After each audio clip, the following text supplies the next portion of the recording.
দর্শক, বোমা ফাটালেন রাষ্ট্রপতি শাহাবুদ্দিন চুপ্পু।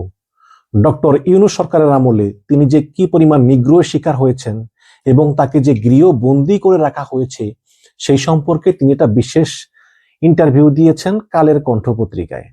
এবং তিনি ছিলেন এই পৃথিবীর সম্ভবত প্রথম রাষ্ট্রপতি হয়েও গৃহবন্দী রাষ্ট্রপতি। একটা বোমা ফাটালেন এই রাষ্ট্রপতি চুপ্পু। এটা বোমার চেয়েও কোনো অংশে কম নয়। এই রাষ্ট্রপতি শাহাবুদ্দিনের সঙ্গে কালের কণ্ঠে নির্বাহী সম্পাদক হায়দার আলী দেখা করেছেন বঙ্গভবনে গিয়ে, এবং সেখানেই একটি ইন্টারভিউ দিয়েছেন। আমি নিজে কোনো কথা বলবো না, আমি শুধু ইন্টারভিউটা পড়ে শোনাই। অনেক রোমহর্ষক বিবরণ আপনারা দেখতে পাবেন।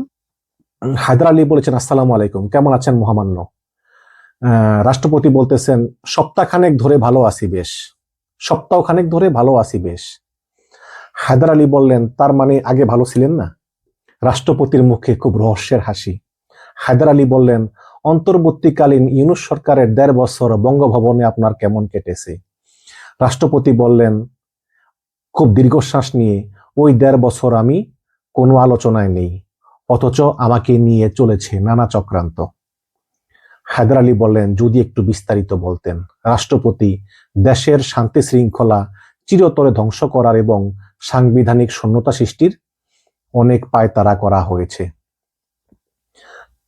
কালের কণ্ঠ বলল, সেসব কি সফল হয়েছে? রাষ্ট্রপতি বলেন, আমি দৃঢ়চিত্তে আমার সিদ্ধান্তে অবিচল ছিলাম, যে কারণে কোনো ষড়যন্ত্রই সফল হয়নি। বিশেষ করে অসাংবিধানিক উপায়ে রাষ্ট্রপতিকে উপড়ে ফেলার অসংখ্য ছক ব্যর্থ হয়েছে। ফলে ১.৫ বছর বঙ্গভবনের অভিজ্ঞতা যে ভালো তা বলা যাবে না। আমার উপর দিয়ে যে ঝড় বয়ে গেছে, এই রকম ঝড় সহ্য করার মতো ক্ষমতা অন্য কারো ছিল কিনা আমি জানি না। কালের কণ্ঠ জিজ্ঞেস করলো, আপনার পদত্যাগের দাবিতে বিক্ষোভ হতে আমরা দেখেছি এবং বঙ্গভবন অভিমুখে মিছিল হয়েছে, আন্দোলন হয়েছে। তো সেই পরিস্থিতিতে বঙ্গভবনের ভিতর পরিবেশ কেমন ছিল এবং আপনি তখন কিরকম ছিলেন? রাষ্ট্রপতি বলতেছে, আমাকে যে গত ১.৫ বছরে কতভাবে উপরে ফেলার চেষ্টা করা হয়েছে, কোনো পরিস্থিতিতে আমি কিন্তু ভেঙে পড়িনি। আমি বলেছি, আমার রক্ত ঝরে যাবে বঙ্গভবনে, রক্ত ঝরে ঝরুক, আরেকটি ইতিহাসে আমি যোগ হব, কিন্তু আমি সাংবিধানিক ধারাবাহিকতা রক্ষা করব। আমি এই সিদ্ধান্তে অবিচল ছিলাম এবং আল্লাহর ইচ্ছা আর আমার দৃঢ়তাই ছিল আমার মূল শক্তি। তো কালের কণ্ঠ জিজ্ঞেস করলো যে কে বা কাদের নেতৃত্বে ওই আন্দোলন হয়েছিল এবং কেনই বা তাদের আপনার প্রতি এত আক্রোশ ছিল? রাষ্ট্রপতি বললেন যে দেখুন, ২০২৪ সালের ২২শে অক্টোবর বঙ্গভবন ঘেরাও হলো, অমুকের দল তমুকের দল, অমুক মঞ্চ তমুক ঐক্য, কত যে কি রাতারাতি সৃষ্টি। এগুলো একই টাইপের লোকজন, সব বিভিন্ন ফোরামে বিভিন্ন নামে। কোথায় তার এত টাকা পেল? তো যখন ঘেরাও করলো তখন সেনাবাহিনীর ৯ম ডিভিশন থেকে ফোর্স এনে 3 স্টেপ সিকিউরিটি দিল। তারপর ওই যে মেয়েটা লাফ দিয়ে কাঁটাতারের বেড়ার উপরে উঠে ঝাঁপ দেয়, কি আশ্চর্যের ব্যাপার! এগুলো সব ভাড়াটিয়া। তারপর যখন সাউন্ড গ্রেনেড পুলিশ মারলো, লাফ দিয়ে পড়লো, পড়ার পর সে পরেই থাকবে, ছবি তোলা হবে, সে ডাকছে ক্যামেরাম্যানকে যে ছবি তুলো, আমি পড়ে গিয়েছি। মানে এটা দিয়ে সে ব্ল্যাকমেইল করবে। তারপর তাকে মহিলা পুলিশ দিয়ে আর মহিলা আর্মি দিয়ে টেনে হেসড়ে তুলে আর্মির জিপে করে নিয়ে যায়। তো যাই বলেন না কেন, ওই রাতটা ছিল আমার জন্য খুবই বিভীষিকাময়। এই যে ফ্লাইওভার, আর ওই যে ফ্লাইওভার দিয়ে পিছনে ওদিক দিয়ে খালি ঠেলাগাড়ি, ভ্যান, কাবার্ড ভ্যান দিয়ে চারদিকে নানা ছিন্নমূল্যক আসে। হ্যাঁ, ছিন্নমূল্যক আসে। গণভবনের মতো তারা বঙ্গভবনও লুট করতে চেয়েছিল। তো আমরা তো ঘরেই ছিলাম, আমাদের তো আর কিছু নাই, আর এখান থেকে তো আমরা পালাবো না, তাই না? কোথায় পালাবো? তো সেই অবস্থা যদি হতো, আরেকবার এপিসি দিয়ে ঠেলে তখন তারপর পুলিশ পরিস্থিতি নিয়ন্ত্রণে নেয়। এবং রাত ১২টার সময় বৈষম্য বিরোধী ছাত্র আন্দোলন নেতা, তখনকার তথ্য উপদেষ্টা নাহিদ ইসলাম আমাকে ফোন করলো। ফোন করে বলল যে ওরা কিন্তু আমাদের লোক না। আমি এই বিষয়ে প্রধান উপদেষ্টার সঙ্গে কথা বলেছি, এগুলো সব আমরা ডিসপার্স করার চেষ্টা করতেছি। তারপর দেখি হ্যাঁ, কিছু স্থানীয় লোক এসে ওদের নিয়ে যায়, কিন্তু কিছু কিছু লোক আবার থেকে যায়। তাদের সরাতে সরাতে রাত ২টা বেজেছে এবং আমি রাত ২টা ৩টা পর্যন্ত জেগেছিলাম।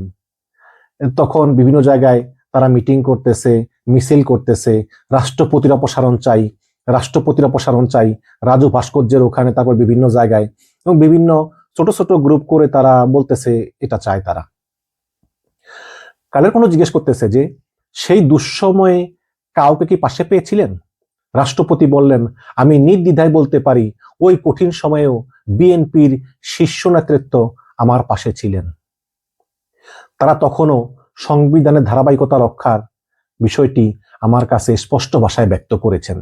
বিশেষ করে বিএনপির চেয়ারম্যান তারেক রহমানকে ঘিরে আমার মনের মধ্যে অনেক কৌতূহল জমা ছিল, কিন্তু আমি পর্যায়ক্রমে বুঝতে পারলাম তারেক রহমান খুবই আন্তরিকতাপূর্ণ মানুষ। হি ওয়াজ সো কর্ডিয়াল, মানে তিনি খুব ভালো ব্যবহার করেছিলেন আমার সঙ্গে। আমার দুঃসময়ে বিএনপির শতভাগ সহযোগিতা ছিল। তো কালের কণ্ঠ জিজ্ঞেস করলো যে এই যে অন্তর্বর্তীকালীন ইউনূস সরকারের ভেতর থেকে রাষ্ট্রপতিকে অপসারণের উদ্যোগ কেন নেওয়া হয়েছিল, আর কারা এতে ইন্ধন জুগিয়েছিল বলে মনে করেন? তো রাষ্ট্রপতি বলল যে মূলত গণ অভ্যুত্থানের কিছু নেতার চাপে আমাকে অপসারণের উদ্যোগ নেওয়া হয়। এই বিষয়ে রাজনৈতিক দলগুলো নিজেদের মধ্যে দীর্ঘ আলাপ আলোচনা করে একটা সিদ্ধান্তে আসে।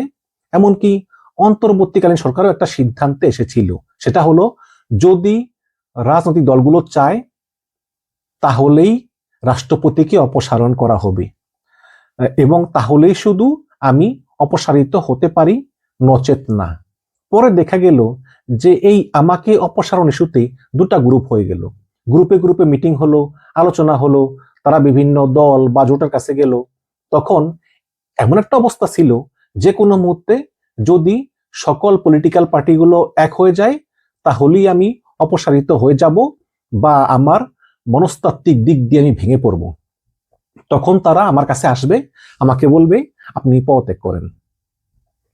কিন্তু বিএনপি থেকে উচ্চ পদে আসীন একজন নেতা আমাকে আশ্বস্ত করে বলেছিলেন যে আপনার প্রতি আমাদের সমর্থন আছে, আমরা সাংবিধানিক ধারাবাহিকতা অক্ষুণ্ণ রাখতে চাই, কোনো অসাংবিধানিক উপায়ে রাষ্ট্রপতিকে অপসারণের পক্ষে আমরা নই। আমি বলবো যে বিএনপি এবং তার জোট সঙ্গীরা একটা গ্রুপ হয়ে যায়, আর আরেকটা গ্রুপ হয়ে যায় যেটা তাদেরকে আপনারা সবাই চিনেন, মানে আরেকটা গ্রুপ আর কি ওই জামাত ইসলাম, তারপরে এনসিপি, ইনকিলাব মঞ্চ, এরা আর কি। তবে শেষ পর্যন্ত তারা সফল হয়নি। এই আমাকে অপসারণের উদ্যোগটা ব্যর্থ হয়েছে বিএনপি এবং তাদের জোটের কারণে, কারণ বিএনপি এবং তাদের জোট যে স্ট্যান্ডটা নিয়েছে সেটা আমার পক্ষে ছিল এবং তখন অন্তর্বর্তীকালীন সরকার বিএনপির কথা মানতে বাধ্য হয় এবং সেই যাত্রায় আমি রক্ষা পাই। তো ওইটাই সবচেয়ে বড় মুভ ছিল আমাকে অপসারণ করার। মানে তারা এত বেশি চ্যালেঞ্জিং ভাবনার মধ্যে ছিল যে তারা একটা হ্যাস্তন্যস্ত করেই ছাড়বে। যেমন হাসনাত ফেসবুকে বলেছিল, হয় এবার নয় নেভার। হ্যাঁ, যার ফলে রাজনৈতিক দলগুলোর সঙ্গে বসা, কথা বলা, এসব তারা করেছে এবং এই আলাপটাকে তারা ইতিবাচক দিকে নিয়ে যেতে পারবে এবং একটা পর্যায়ে বিএনপি তাদের কথা রাজি হবে, সেই বিশ্বাসটা তাদের মধ্যে ছিল। যার ফলে তারা বিভিন্নভাবে প্রতিদিন টাইম দিয়ে সময় করে বিভিন্ন পলিটিক্যাল পার্টির কাছে যাওয়া, তাদের সঙ্গে কথা বলা, বের হয়ে এসে সাংবাদিকদেরকে ফেস করা, এসব কাজই কিন্তু তাদের মধ্যে হয়ে গেছে। এবং আমি অত্যন্ত উদ্বিগ্নভাবে লক্ষ্য করেছি যে দেখা যাক না কি হয়। একটা সময় দেখা গেল যে সবাই আপনা আপনি নীরব হয়ে গেল, আর এগুতে পারলো না এবং তাতে বোঝা গেল যে আমাকে আর অপসারণ তারা করবে না। তো কালেকণ্ঠ বলল যে এরপর নতুন করে কি আর কোনো উদ্যোগ ছিল আপনার বিষয়ে? রাষ্ট্রপতি বলল যে হ্যাঁ, বলতে গেলে শেষ সময় পর্যন্ত তারা চেষ্টা করে গিয়েছে যে কিভাবে আমাকে উপরে ফেলা যায়। রাজনৈতিক পর্যায় থেকে ওই উদ্যোগটা ব্যর্থ হলে খোদ অন্তর্বর্তীকালীন ইউনূস সরকারের পক্ষ থেকেই নতুন করে আবার এই বিষয়ে একটা পদক্ষেপ নেওয়া হয়। আজকে আমার বলতে কোনো দ্বিধা নেই যে একটা অসাংবিধানিক উপায়ে একজন সাবেক প্রধান বিচারপতিকে নিয়ে এসে আমার জায়গায় বসানোর চক্রান্ত করেছিল অন্তর্বর্তীকালীন সরকার। এই যে সাবেক বিচারপতি যে কদিন আগে যে রিটায়ার করলো, তার নামটা যেন কি? হ্যাঁ, তো রাষ্ট্রপতি চুপু বলতেছেন যে এই ঘটনার পরে অন্তর্বর্তীকালীন সরকার একটা অসাংবিধানিক উপায়ে একজন সাবেক প্রধান বিচারপতিকে নিয়ে এসে আমার জায়গায় বসানোর চক্রান্ত করেছে। আমি বিষয়টা জেনেছি। সরকারের পক্ষ থেকে একজন উপদেষ্টা ওই বিচারপতির শরণাপন্ন হয়েছিলেন। তারা ঘণ্টাব্যাপী মিটিং করেন, তবে ওই বিচারপতি রাজি হননি।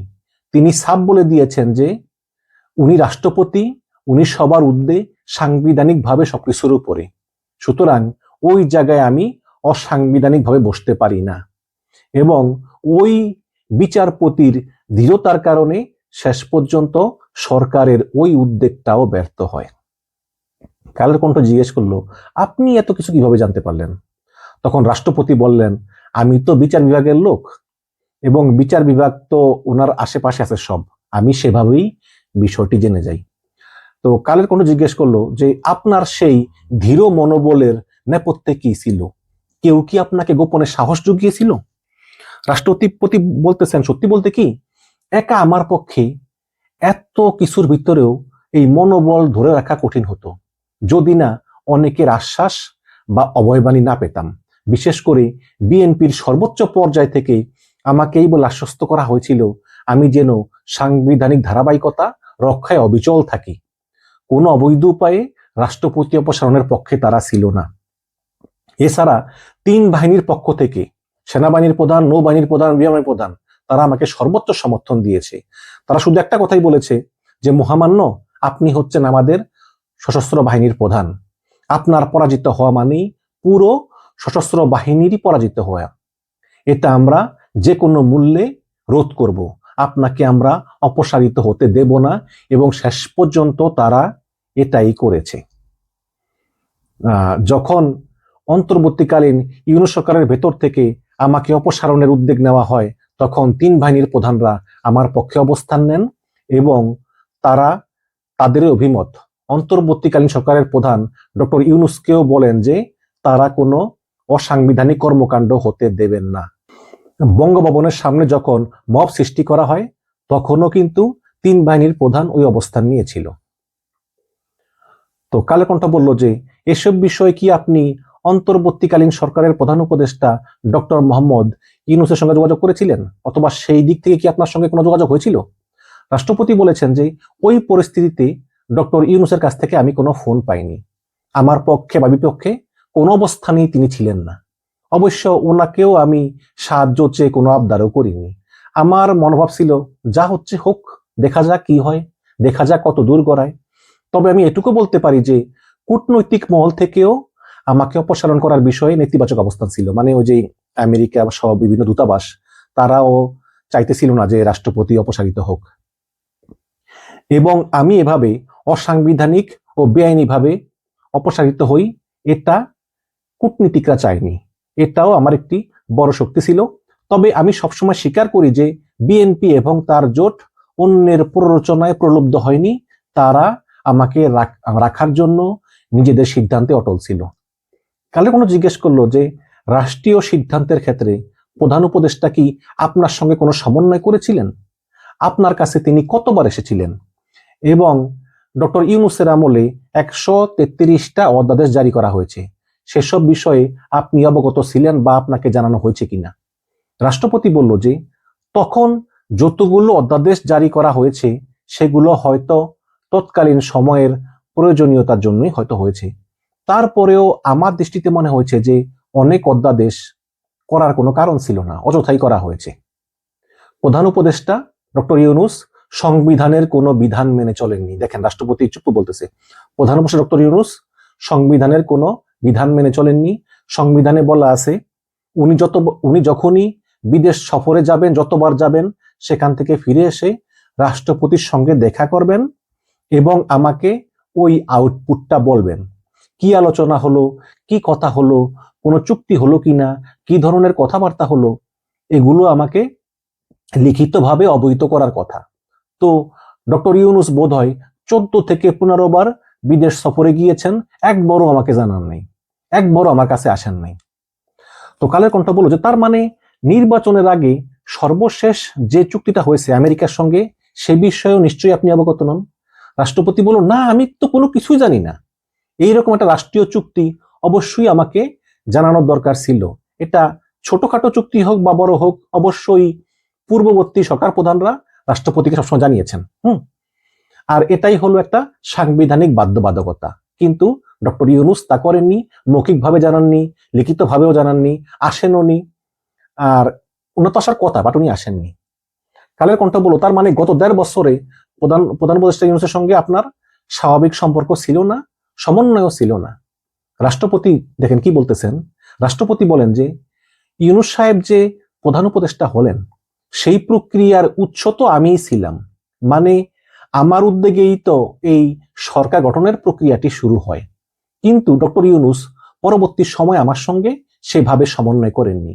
এটা আসলে বোঝানোর কোনো উপায়ও নেই যে কেন না তিনি একটিবারের জন্য আমার কাছে আসেননি। আমাকে তিনি সম্পূর্ণভাবে আড়ালে রাখার চেষ্টা করে গিয়েছেন।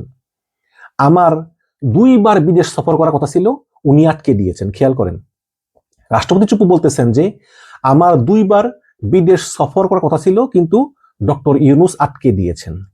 একটা ছিল কসোভোতে, গত ডিসেম্বরের ঘটনা। সেখান থেকে রাষ্ট্রপতিকে দাওয়াত দেওয়া হয়েছিল ওদের একটা কি নোট পেপারে, ওখানে একটা অ্যাসেম্বলিতে পড়ার জন্য, কিন্তু আমাকে যেতে দেওয়া হয়নি। তারপর কাতারের আমির আমাকে দাওয়াত করলো কাতারের একটি সামিটে অংশগ্রহণের জন্য। সেখানে রাষ্ট্রপতি ভাষণ দিবেন। সেই সেমিনারে বাংলাদেশ থেকে রাষ্ট্রপতি ছাড়া কেউ থাকবে না। তখন আমার কাছে পররাষ্ট্র মন্ত্রণালয় থেকে একটা চিঠি দেওয়া হলো।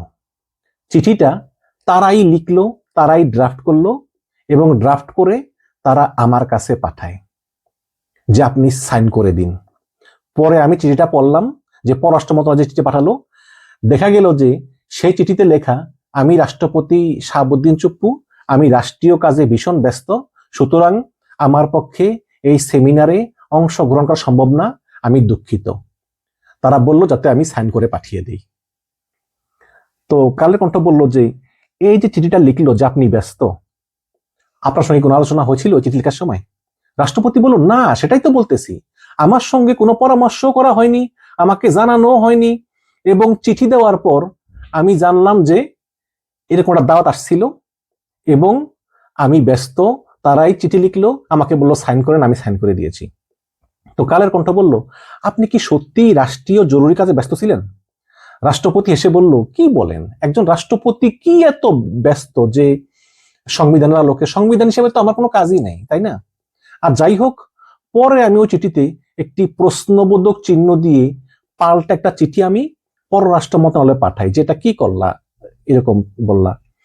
তাতে আমি পররাষ্ট্র মন্ত্রণালয়ের এমন শিষ্টাচার বহির্ভূত এবং ঔদ্ধত্যপূর্ণ আচরণের তীব্র নিন্দা জানাই, এবং ভবিষ্যতে যাতে এই ধরনের অপরাধ না করা হয় সে বিষয়ে আমি পররাষ্ট্র উপদেষ্টা তৌহিদ হোসেনকে একটা চিঠি দিই। ওই চিঠি জবাবে তারা কোনো উত্তর দেয়নি। তবে এরপর আর কোনো দেশ থেকে আমন্ত্রণ এসেছিল কিনা সে বিষয়ে আমার জানার সুযোগ হয়নি। কালের কণ্ঠ বলল যে কেন আপনাকে বিদেশ সফরে যেতে দেওয়া হয়নি বলে মনে করেন? রাষ্ট্রপতি বলেন, মূলত ইউনূস সরকার চায়নি কোথাও আমার নাম আসুক, আমাকে একদম অন্ধকারে ফেলে রাখার চেষ্টা করা হয়েছে। তারা চায়নি জনগণ আমাকে চিনুক, জানুক। এটা আমাকে খুবই কষ্ট দিয়েছে। শুধু বিদেশে নয়, দেশের কোনো অনুষ্ঠানেও আমাকে যেতে দেওয়া হয়নি। বিশেষ করে বিশ্ববিদ্যালয়গুলোতে যে সমাবর্তন অনুষ্ঠান হয়, কনভোকেশন সেরিমনি হয়, সেখানে রীতি অনুযায়ী রাষ্ট্রপতির যাওয়ার কথা, সেটাও তারা আটকে দেয়। তারপর দেখেন আরেকটা ঘটনা, আমাকে কিরকম অপমান করে আপনি দেখেন। একদিন হঠাৎ করে একজন উপদেষ্টা, পরিবেশ উপদেষ্টা রেজওয়ানা হাসান, তিনি বিদেশ ভ্রমণে গিয়েছেন। সেখানে বাংলাদেশ হাইকমিশনে আমার ছবিটা লাগানো আছে।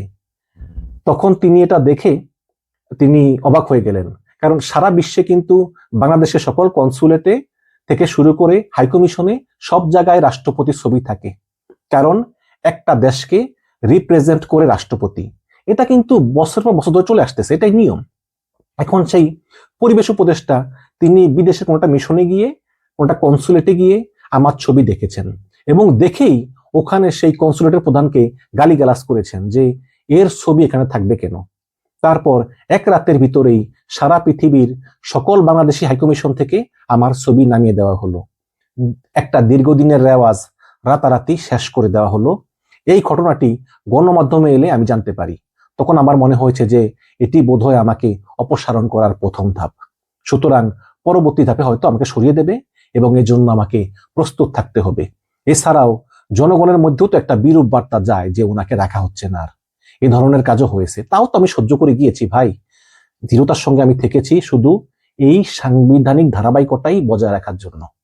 কালের কণ্ঠ বলেছেন যে আপনি কি ওই ঘটনার কোনো প্রতিবাদ করেননি? রাষ্ট্রপতি বলেছে যে আমি পররাষ্ট্র উপদেষ্টা তৈয়দ হোসেন বরাবরটি চিঠি দিয়েছিলাম, আমার মনের ক্ষোভ সেই চিঠির মধ্যে বর্ণনা করেছি। তো ওই চিঠি পেয়ে তৈয়দ হোসেন তিনি একটু চুপচাপ ছিলেন। সাংবাদিকরা প্রশ্ন করলে তিনি বলেছিলেন যে এটা তো অনেক বড় বিষয়, আমি এই বিষয়ে কথা বলতে চাই না বলে তিনি খুব নীরব ছিলেন। কালের কণ্ঠ। আর কোনো ঘটনার কথা আপনার মনে আছে, বলতে চান? রাষ্ট্রপতি বলল যে একবার ঢাকা রিপোর্টার্স ইউনিটির নির্বাচনে জেতার পর পুরো কমিটির সদস্যরা আমার সঙ্গে সৌজন্য সাক্ষাৎ করতে এলেন। তো আমি যেহেতু সাংবাদিক বান্ধব মানুষ, আমি সাংবাদিকদের সঙ্গে দেখা করাটা পছন্দ করি। এটা খুবই একটা সাধারণ সাক্ষাৎ ছিল।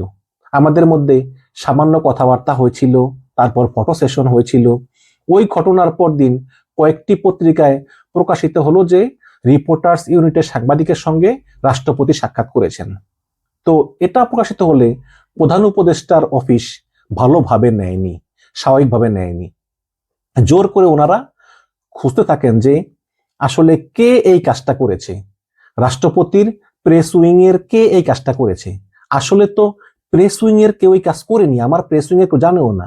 আমি নিজেই কিন্তু সাংবাদিকদের চিঠি পেয়ে তাদেরকে আসতে বলেছিলাম, কিন্তু তারা মানে প্রধান উপদেষ্টার প্রেস উইং অত্যন্ত নির্লজ্জভাবে আমার প্রেস উইং এর 3টা মানুষকে এখান থেকে অপসারণ করে নিয়ে গেল।